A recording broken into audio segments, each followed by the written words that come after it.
Hi అండి, నేను మీ Komala. Welcome to my channel Komala Telugu cooking channel. ఇదిగోండి, ఇది దోశ బ్యాటర్ది. నేను ఈరోజు పునుగులు చేస్తున్నాను. కొంచెం మైదా పిండి వేసుకోవాలి, 1 స్పూను. ఎందుకంటే అది స్టిక్ అవ్వకోకుండా వేయించేటప్పుడు చక్కగా పైకి లేస్తాయి అన్నమాట. 1 స్పూన్ వేసుకున్నాను మైదా పిండి, కొంచెం సాల్ట్. ఇదిగోండి దోశ బ్యాటర్. ఇది దోశ బ్యాటర్. ఇది ఈ కప్పుతోటి 2 కప్పులు వేసాను నేను. 2 టేబుల్ స్పూన్లు మైదా పిండి వేసుకున్నాను ఈ స్పూన్ తోటి. ఓకే, 1 స్పూను సాల్ట్ వేసాను. దీన్ని చక్కగా స్మాష్ చేసుకోవాలి, ఇలాగా బాగా కలుపుకోవాలి. ఒక 5 నిమిషాలు అలా కలిపి పెట్టేసేస్తే ఈ పిండి ట్రాన్స్ఫర్ అవుతుంది. 15 minutes later. ఆయిల్ పెట్టుకున్నాను. ఆయిల్ వేడైన తర్వాత ఆ పునుగులు వేసుకుందాం.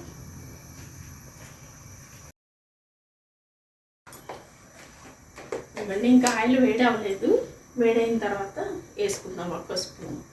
చేతితోటి కూడా వేసుకోవచ్చు, స్పూన్ తోటి కూడా వేసుకోవచ్చు. నేనైతే స్పూన్ తోటే వేస్తాను. ఇదిగోండి వేస్తున్నాను. చక్కగా చిన్నగా వేసుకోవచ్చు. అదిగోండి పైకి వచ్చేస్తున్నాయి, చూసారా? పైకి వస్తే బాగానే పిండి బాగుంది అన్నారు అర్థం. అలాగా సతికిలు పడిపోయింది అనుకోండి, పిండి బాగా ఉండదు, లోపల కూడా కుక్ అవ్వదన్నమాట.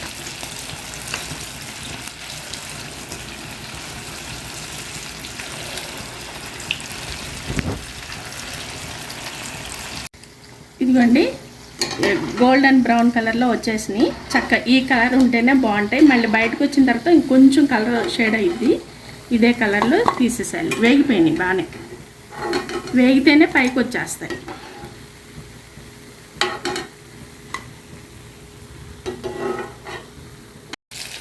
నూనె బాగా హీట్ ఎక్కిన తర్వాత అండి హై ఫ్లేమ్లో పెట్టాలి. తర్వాత వేసేటప్పుడు మీడియం ఫ్లేమ్లో పెట్టుకుంటే లోపల కూడా చక్కగా కుక్ అయ్యింది.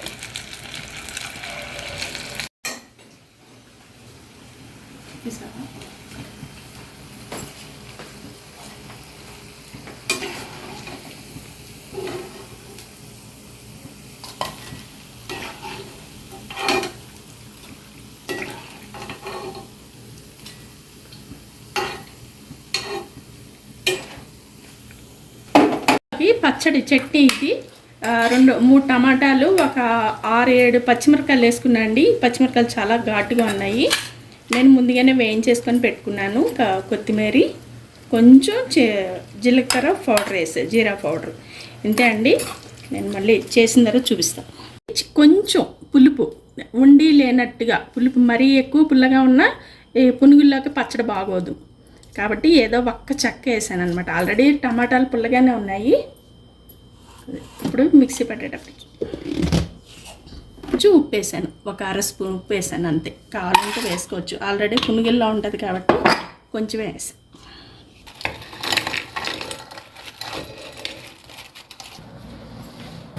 ఇదిగోండి పునుగులు రెడీ అయినాయి. ఇలాగా టమాటా పచ్చడి, పచ్చిమిరపకాయలు, ఉల్లిపాయలు, నిమ్మకాయ, దాని కాంబినేషను చాలా బాగుంటుంది. ఇదిగోండి చూడండి, చక్క క్రిస్పీనెస్ బాగుంది, చక్క లోపల కూడా కుక్ అయింది. ఇలా ఉంటే బాగుంటుందండి. ఇది ఓన్లీ దోశ బ్యాటర్ తోటి వేసాను. ఇడ్లీ బ్యాటర్ తోటి కూడా వేసుకోవచ్చు, దోశ బ్యాటర్ తోటి కూడా చాలా బాగుంటాయి. అది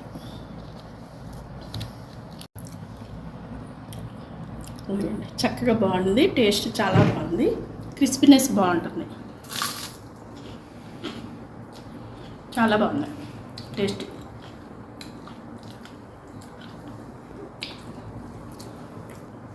ఇదిగోండి, ఇలా మీరు కూడా ఒకసారి ట్రై చేయండి. నచ్చితే లైక్ చేయండి, షేర్ చేయండి, సబ్స్క్రైబ్ చేయండి. Okay, thank you.